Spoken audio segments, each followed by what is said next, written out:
All right, we reached that point where the parting of the ways is imminent, and I hope it's been a productive and enjoyable journey for you, as it has been for me.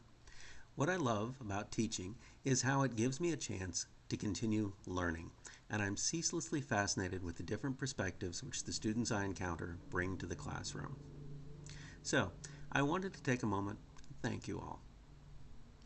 In our final week of class, we turn our attention to sort of thinking about the big picture. We have 4 essays to take a look at, and they really give a life, the universe, and everything view for what we've been studying, the ins and outs of what makes American literature American and literature. And it mostly focuses on, where do we go from here type perspective. What does American literature hold for us now? The exercise we have to close things out is actually, I think, a rather nice one.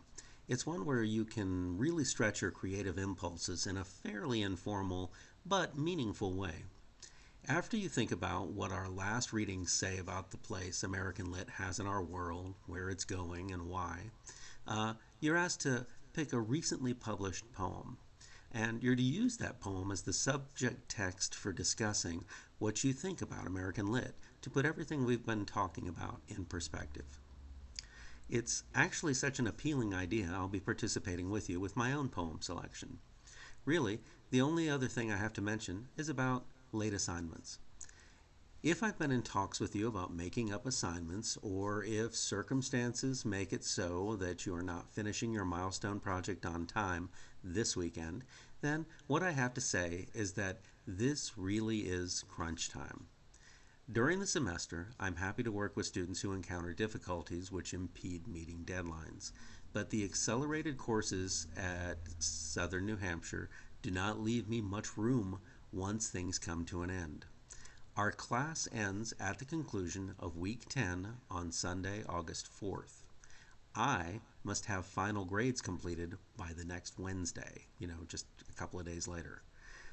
That'll be on August 7th. But that also means I have to reserve some time to do that grading.